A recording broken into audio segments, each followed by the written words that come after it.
Hello बच्चों, कैसे हो आप लोग? ठीक हो?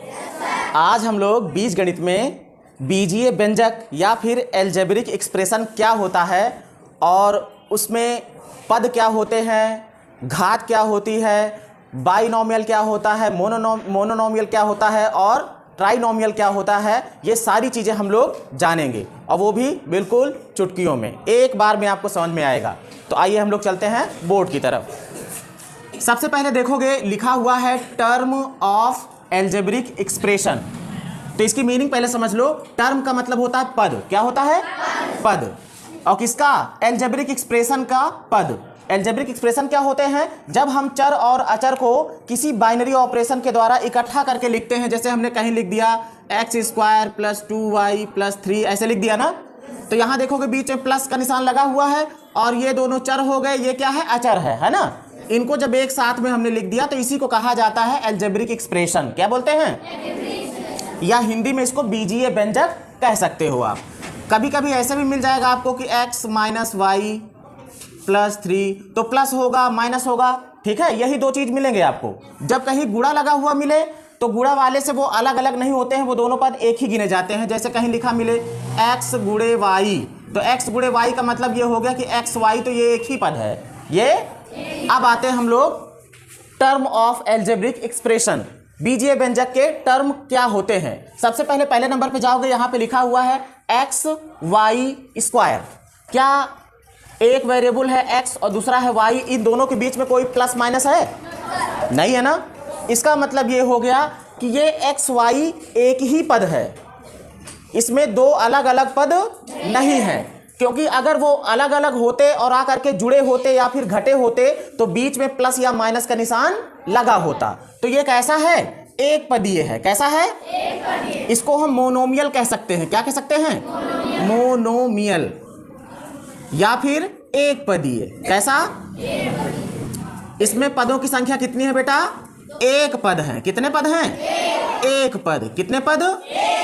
अब दूसरे वाले पे जाओ, यहां पे 5a - b। अब बीच में देखो इसमें माइनस आ गया ना। ये माइनस बता रहा है कि किन्हीं दो लोगों की बात हो रही है, एक पद में से दूसरा पद घटाया जा रहा। ये तो हो रही ना बात। तो इसमें कितने पद हो गए बेटा? कितने पद हैं? एक पद है 5a और दूसरा है b, है ना भाई। एक पद कौन सा है? 5a और दूसरा कौन सा है? b। इस 5a को ये समझ के रखना हमेशा कि इसमें ये अचर या फिर ये चर ऐसा नहीं है। ये 5a बताता है कि a कितने हैं। a कितने हैं? 5 हैं। कितने हैं? 5। हाँ, तो इसको कभी ये ना कंफ्यूज होना कि इसमें 5 अचर है और ये चर है। ये पूरा का पूरा 5a चर है। क्या है? तो यहाँ पर कितने पद हो गए बेटा? कितने पद हैं? 2। Very good. कितने पद हैं? इंग्लिश में उसको कह सकते हो बाइनोमियल। क्या कह सकते हो? बाइनोमियल या द्विपदीय।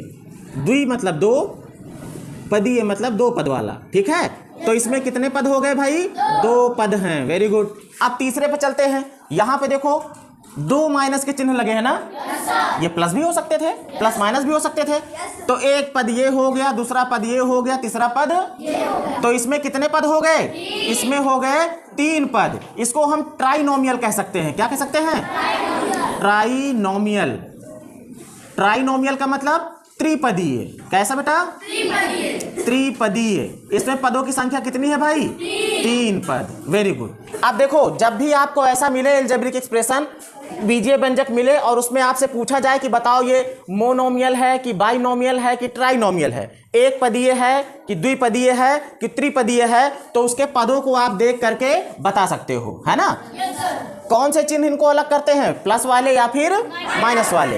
पदों को यही अलग अलग करते हैं। अब आते हैं दूसरी जगह पर। यहां पर है coefficient of algebraic expression. Coefficient का मतलब होता है गुणांक, और अगर गुणांक को हम 2 पार्ट में तोड़ें तो कह सकते हैं गुणा अंक। ऐसे कह सकते हो ना। मतलब ऐसा अंक जो उसके साथ में गुणे में हो।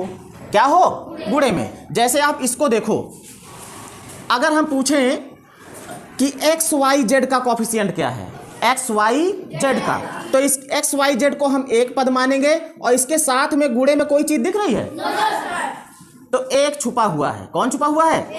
क्योंकि एक सभी में छुपा रहता है, वो लिखा नहीं जाता। कहीं पर भी अगर आपको ऐसे x लिखा मिले तो ये समझ लेना कि इसका एक कोफिशिएंट यहाँ पे एक छुपा हुआ है और एक इसकी एक डिग्री, एक यहाँ पे घात भी इसकी छुपी हुई है। एक घात रहेगी तो लिखी नहीं जाएगी, एक गुणांक रहेगा तो वो लिखा नहीं जाएगा। अगर आप x मिल रहा है या फिर y मिल रहा है या z मिल रहा, a b c कुछ भी मिल रहा है, कोई भी चर लिखा हो तो ये पक्का समझ लेना कि इसके बगल में कौन छुपा है? एक छुपा है। घात कितनी छुपी है? एक छुपी है। तो अब देखो बेटा, अगर x y z का हम कोफिशिएंट पूछे तो x y z का कोफिशिएंट कौन है? एक है। कौन है बेटा? एक है। किसका कोफिशिएंट है? x y z का। उल्टा भी हो सकता है, अगर ये पूछे कि एक का कोफिशिएंट बताओ, अभी मैंने एक्स वाई जेड का कोफिशिएंट पूछा है ना, तो एक्स वाई जेड के साथ में गुणे में एक है और एक के साथ गुणे में एक्स वाई जेड है। दोनों बातें हो सकती है ना। जैसे हम कहें कि 2 गुणे 3, तो 2 के साथ गुणे में 3 है, तो 3 के साथ गुणे में 2 भी तो है। दोनों बातें हो सकती है ना। तो वही चीज, अगर एक्स वाई जेड का गुणांक पूछा जाए तो एक, और अगर एक का गुणांक पूछा जाए तो एक्स वाई जेड। कौन? X Y Z. अब दूसरे पे आते हैं। इसमें पूछा गया है कि वाई स्क्वायर का गुणांक क्या है? वाई स्क्वायर आपको दिख रहा है? इसके बगल में गुणे में कौन है? माइनस का 3 है ना। तो इसका जो कोफिशिएंट है वो क्या है? माइनस का 3 है। किसका कोफिशिएंट है ये? वाई स्क्वायर का है। किसका है? हाँ, 3 जो है वो किसका कोफिशिएंट है? वाई स्क्वायर का। अगर मैं ऐसा पूछ लेता कि -3 का कोफिशिएंट बताओ, तो -3 का कोफिशिएंट कौन हो जाता? Y square. क्लियर है ना बात? ये इनके साथ गुणे में है और ये इनके साथ गुणे में है। इस पे आ जाओ भाई। अगर मैं पूछूं कि एक्स वाई स्क्वायर का कोफिशिएंट क्या है, तो एक्स वाई स्क्वायर का कोफिशिएंट कौन है? माइनस का -2/3, माइनस का -2/3। ये जो है एक्स वाई स्क्वायर का कोफिशिएंट है। अगर इसका उल्टा मैं पूछ लेता कि -2/3 का कोफिशिएंट कौन है, तो इसका कोफिशिएंट कौन हो जाता? X Y square. दोनों एक दूसरे के कोफिशिएंट हैं। ठीक है। यहां पर देखो, एक्स स्क्वायर वाई का कोफिशिएंट कौन है? एक्स स्क्वायर वाई का कोफिशिएंट 8 है, और 8 का कोफिशिएंट कौन है? X square Y. बात क्लियर है ना भाई? 8 के साथ गुणे में कौन है? एक्स स्क्वायर वाई, और एक्स स्क्वायर वाई के साथ गुणे में कौन है? 8। बात है ना क्लियर? आगे आ जाओ। अब बात करेंगे डिग्री की। किसकी? डिग्री का मतलब होता है घात, अब वो भी सबसे बड़ी वाली घात। सबसे बड़ी वाली घात। तो डिग्री ऑफ एल्जेब्रिक एक्सप्रेशन, किसी भी एल्जेब्रिक एक्सप्रेशन की डिग्री किससे डिसाइड होती है? उसकी घात किससे पता लगाई जाती है? जैसे यहां पर एक एल्जेब्रिक एक्सप्रेशन लिखा हुआ है ना, x² + 2y + 3। अगर मैं पूछूं y की घात कितनी है, यहां पे जो छुपी है, कितनी छुपी रहती है? x की घात कितनी है? 2। जब 1 से ज्यादा हो जाएगा तो वो छुपा नहीं रहेगा, वो लिखा जाएगा। ठीक है। तो सबसे बड़ी घात कितनी है? 2। तो जिसकी सबसे बड़ी घात होगी वही होगी उसकी डिग्री। बात समझ गए? चाहे वो x में लगी हो, चाहे y में लगी हो, चाहे जिसमें लगी हो। तो यहां पर जो डिग्री है वो क्या है? डिग्री है 2। डिग्री कितनी बेटा? 2। डिग्री है 2। कोई बताए यहां पर डिग्री कितनी है? इस बीजीय व्यंजक में डिग्री कितनी है? घात कितनी है? सबसे बड़ी घात कौन सी है? वही उस पूरे व्यंजक की घात होगी। अगर इसको कहा जाएगा कितने घात का व्यंजक है? 2 घात का व्यंजक है। इसको कहा जाएगा कितने घात का व्यंजक है? 4 घात का है। इसकी डिग्री कितनी है? इसकी डिग्री है 4। Very good. ये 4 घात का व्यंजक है। इसको बताओ जरा। शाबाश। ये कितने घात का व्यंजक है? हाँ, क्योंकि सबसे बड़ी घात कितनी है? 3। तो डिग्री समझ गए? अब आते हैं अपने टर्म वाले पर ही। और इसमें क्या होता है? होमोजीनियस टर्म या फिर लाइक टर्म्स या सजातीय पद उसको हिंदी में कहते हैं। होमोजीनियस का मतलब होता है एक जैसा, और लाइक का मतलब भी क्या होता है? एक जैसा। और सजातीय का मतलब एक ही जात वाले। सजातीय का मतलब एक ही जात वाले। एक ही जात वाले मतलब एक ही जैसे वो रहेंगे। अब इसमें ढूंढो जरा, एक ही जात वाले कैसे पता लगते हैं? आप अंक पर ध्यान नहीं दोगे, जो गिनती लिखी होगी उस पर ध्यान, आप सिर्फ वेरिएबल को देखोगे कि किसमें वेरिएबल एक जैसे हैं। जैसे यहां पे है x² y, और कहीं है x² y, यहां पे है ना। तो ये वाला और ये वाला, ये दोनों सजातीय हैं। कैसे हैं? कैसे हैं? कौन कौन से? 6x² y और 8x² y, ये दोनों क्या हैं? सजातीय हैं। अब जरा इन दोनों को देख लो। -6xyz माइनस का 7 XYZ, ये भी XYZ है और ये भी XYZ है, तो ये दोनों भी तो क्या हैं, ये दोनों भी क्या हैं, सजातीय हैं। बात समझ गए ना भाई? ये वाले इसके साथ सजातीय, जितना मैंने ये आयत में बनाया है ये दोनों एक दूसरे के सजातीय हैं, एक ही जात वाले हैं। ये भी XYZ है, ये भी XYZ है। अंक से मतलब आपको नहीं रखना, चाहे 10 लिखाओ 5 लिखाओ कोई मतलब नहीं। यहाँ पे देखोगे x² था, यहाँ भी x² था, इसका गुणांक 6 था, इसका गुणांक 8 है, लेकिन कोई फर्क नहीं पड़ता। इससे डिसाइड होगा जो चर है, यहाँ भी वही चीज है जो यहाँ पर है ना। अब इस पे आ जाओ, हेट्रोजीनियस क्या होता है? हेट्रोजीनियस का मतलब अनलाइक, एक जैसे जो ना हो, विजातीय हो, अलग अलग जाति के हो।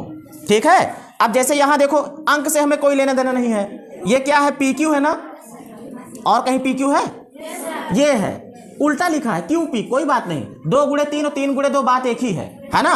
तो कौन कौन से, ये दोनों तो हो गए सजातीय, लेकिन अगर मैं कहूं कि इसका संबंध इसके साथ रखो तो ये PQ है और ये PQ² है, ये कहेगा कि तुम्हारे पास एक Q है, हमारे पास 2 Q है।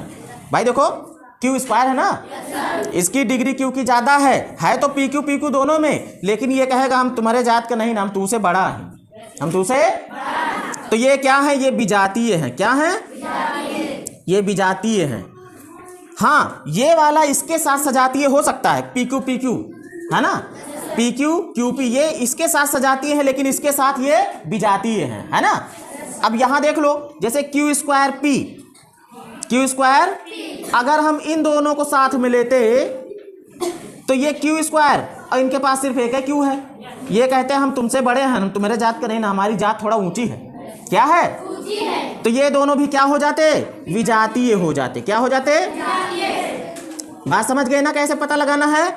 हाँ, ये वाला इसके साथ सजातीय हो सकता है। देखो Q²P ये दोनों तो हैं सजातीय, ये दोनों आपस में शादी विवाह कर लेंगे, कहेंगे हम सब एक ही जात के हैं। लेकिन इन दोनों का अगर विवाह होने के लिए जाओगे, घेरा में बांधोगे, तो कहेंगे ऐसा है, ये संभव नहीं है, हम तुमसे ऊंचे हैं, तुम हमसे नीचे है ना। कहेंगे हम जाएंगे किसके पास, हम जाएंगे इसके पास, है ना। बात समझ गए? ये दोनों सजातीय हैं, लेकिन ये दोनों एक दूसरे के साथ रहेंगे तो ये क्या है, विजातीय है। ये बात समझ गए? ओके, आज इतना ही।